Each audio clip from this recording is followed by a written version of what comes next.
Alright,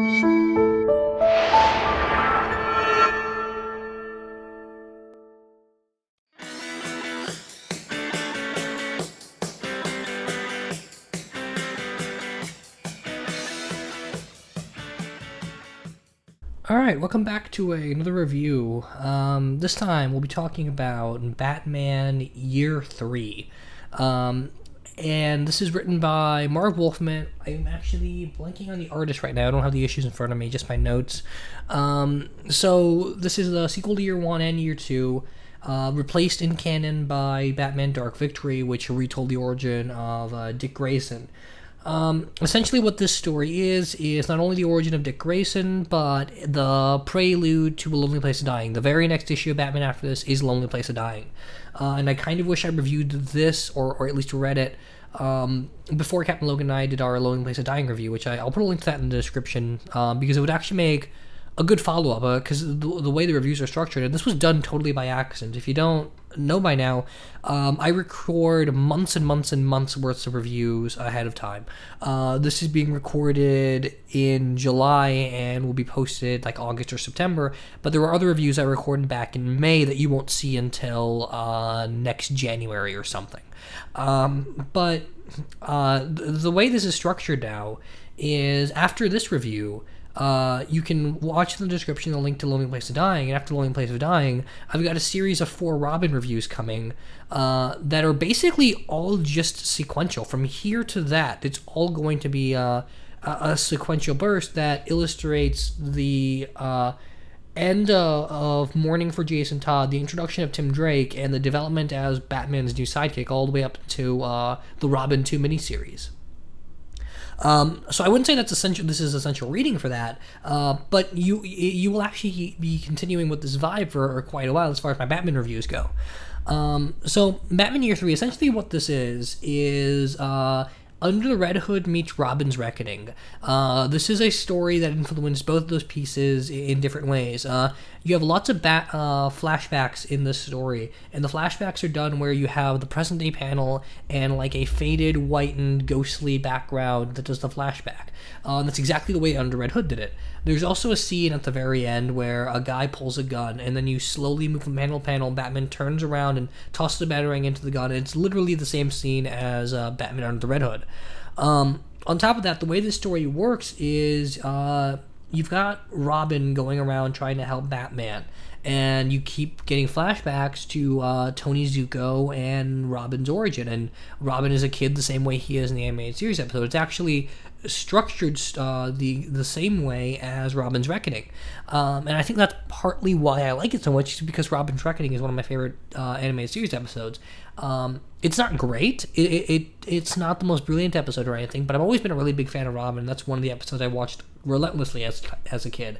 So just immediately there was a nice connection to this. What I will say is because Robin's origin has been retold millions of times. Robin Year 1 did it. Marv Wolfman did it a few times. There's Jeff Loeb and Tim Sale's Batman Dark Victory. There's just a lot of stories where Dick Grayson becoming Robin, it happens. But I think the first issue of this is my new definitive Dick Grayson origin issue. I just loved the hell out of this story. I thought it was fantastic. Basically what the premise is, Jason's died, and well, he's been dead for a little while now, and Bruce has gone over the edge the same way we see in Lonely Place of Dying. And in doing so, Nightwing is coming back into town, trying to figure out what to do with Bruce. And he's noticing that Bruce hasn't been collecting memorabilia from his missions ever since Dick left. And all the stuff that's left of Jason's, all his costume, any of the trophies, even his room, anything that's left of Jason has just disappeared. There's not even a sense of that Jason Todd even existed for Bruce. And it's insane in Dick's mind, because at one point this kid was Bruce's son, and he's acting like it never happened. And so Dick's trying to investigate that and work with Batman, who's tracking down a guy that's killing mobsters. In doing so, you get another side plot where Alfred is trying to figure out a way to stop Tony Zucco from being released from prison because he just made parole. He's been in prison for like 11 years on a 16-year sentence, and apparently he could have gotten out anytime he wanted, but he's choosing to come out now, and Alfred's trying his hardest to get out, or to stop him from getting out, even as going so far as to go to speak to Zucco, saying, "I will offer you any amount of money right now if you just please stay away from Gotham." Even before that, he grabs a gun and thinks maybe I can just kill him, and so Alfred's going through this entire crisis not because a killer's going to be set free, but because what it might do to Bruce and to Dick. And it's actually one of the most sympathetic Alfred stories I've ever read. I don't think I've ever read Alfred be so fatherly and be so worried about his children the way he is here. I've also never seen Dick Grayson seem so much like an actual son to Batman. At this point in canon, Dick would be... it's hard to estimate, but I want to say between 18 and 20. And the way he's coming back to Bruce, and the way he's trying to help him, and this way he gets infuriated at you used to teach me all of these things so I could be this type of person, and now you're not listening, and you're ignoring everything you taught me. All that stuff between Dick and Bruce, I just really related to it. It reminded me so much of me and my dad, and me being almost about the same age as Dick Grayson would be in the story. It just instantly put me in his shoes, and it's one of the most relatable pieces I've read in a while. And so Dick is trying to get Bruce back using his brain, and that's not going to happen until Lonely Place of Dying. But here, Tim is full on investigating, or not Tim, but Dick is just full on investigating what happened to Bruce. And so you get all of these really great scenes intercutting the story in between the Alfred and Nightwing Batman stuff back when Dick Grayson's parents first died, and the process of Bruce adopting him, and how Bruce revealed his secret identity to him, and all of that stuff, and the history of Dick's training and all of that. And so the flashbacks are technically stories that take place in year 3. While this story itself would actually be placed closer to like year 9 or 10. And I just gotta say, this is really, really good. You get scenes here that you never thought you would get before. You get a scene where we're in a courtroom, and different people are making the case for why Bruce Wayne should be legally allowed to have Dick Grayson as his ward. Despite Bruce Wayne's playboy reputation. And there's lots of great conversations that Bruce has with people, trying to convince them that, look, I know what the tabloids write about me, but you have to believe I care about this kid. And there's a great scene where Dick is saying that I get why Bruce didn't want to adopt me, why he just wanted to make me his ward, because he doesn't want to replace my father. He wants me to he wants to help me move past it and become a better person. And it's kind of a tearjerker in places. Along with that, you also get scenes of Tony Zucco's origin. And Tony Zucco, his parents died because they refused to pay protection money the same way Dick Grayson's parents died, and they both grew up in the same orphanage, which is about to be torn down after 100 years. And so there's actually an interesting paralleling relationship between Dick Grayson and Tony Zucco that wasn't there before. Basically what we get here is Tony Zucco is the master manipulator behind all these events to try and get rid of all the mobsters and control the city for himself, while at the same time Batman is trying to figure out what's going on, and Dick's trying to figure out what's going on, and it all revolves around a diary that Zucco kept that has blackmail-worthy information of everyone that he's ever worked with. And Dick actually solves the crime before Bruce does, because Dick gets to use his detective skills, and Batman just keeps punching things. It's really dense in its thought. It's only a 4-issue mini, but there's so much packed in each panel, and there's so much dialogue and so much character stuff going on scene to scene. Even when there's no dialogue, there's just so much going on character-wise, and trying to define the motivations for everyone and where they're going and how quickly things are progressing here. There's a lot of great moments here where the action scenes don't feel typical, and they don't feel like they're just there because books need action scenes. This is a book that doesn't end on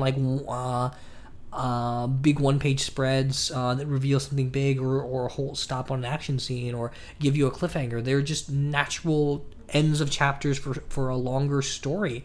It doesn't feel a need to tug you along to keep your interest. It really is just an emotionally invested kind of book, and it's hard to get a hold of, which is what sucks about it, is that you can only get this in issues. And I really wish I could just put this in my timeline somewhere of Batman books, because it's really worthy of being there, and it's a great epilogue to the Jason Todd years, as well as a great prologue to the Tim Drake years. And Tim Drake actually does make an appearance in this. This is his first appearance, and we see him here in flashback as a kid, and he sees Tim do the quadruple somersault or spin or whatever it is, which he later uses to deduce that Dick Grayson is Nightwing and Bruce Wayne is Batman in A Lonely Place of Dying. So it's all interconnected with everything Marv Wolfman is doing. There's even some references to stuff Marv Wolfman was doing over in Teen Titans at the time. And so it's actually a pretty important story to canon, despite being retcon with a dark victory. I don't have a lot more to say on this. It's really something that people should just sit down and read. It's surprising just how much the story is able to make a completely repetitive story of Dick Grayson's origin so interesting. You'd be hard-pressed to not find a comic that explores Dick Grayson's origin. You'd be hard-pressed not to find a single thing in Batman media that explores Dick Grayson's origin. He's everywhere. His origin is everywhere. Everyone knows Dick Grayson. And it's done so freshly here, and it's done on such an emotional level that it's extremely easy to enjoy. It's extremely quick, and it's extremely unique.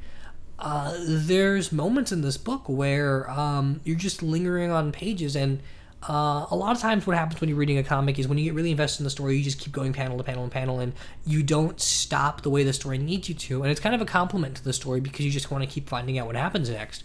This is one of those rare books where a panel can have no dialogue, and you won't just zoom past it. You'll actually just stare at it and get sucked into it and be driven by all the meaning there.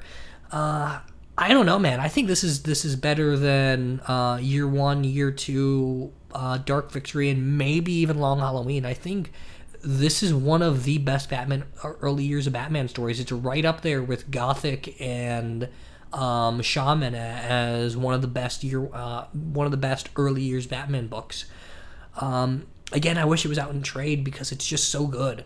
I'm not sure if anyone else has read it or if they've got a hold of it, but I'd highly recommend seeking these issues out, especially if you're a fan of the Robin mythology. And Marv Wolfman's a guy that constantly defends why Batman needs Robin, and that's in this book, even to the point where you get a flashback scene where Dick is saying that I'm not really always as happy, upbeat, and chipper, but I can see Bruce is always brooding, and if I go out and fight crime and I have fun and I laugh and I enjoy myself, maybe, just maybe, I can make Bruce enjoy himself too. And it's a really great emotional scene, and you really get the sense that Dick Grayson used to be Bruce's son, that there used to be a familiar bond and they loved each other, and a lot of that's just dwindled with age. Makes a great case for all of that.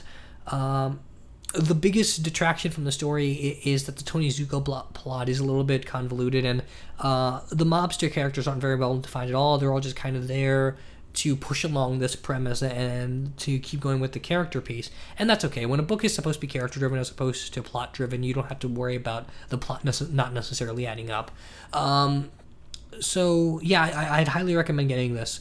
Thanks everybody for listening. Let me know what you think in the comments, whether you agree or disagree. What do you think of Dick Grayson as Robin? Because he's never been one of my favorite Robins. I've never really cared for Dick Grayson as Robin. Tim Drake's always been my man. But this kind of puts a different spin on it, and I'm actually really enjoying what Dick Grayson brought to it. So thanks everybody for listening, and I'll see you next time.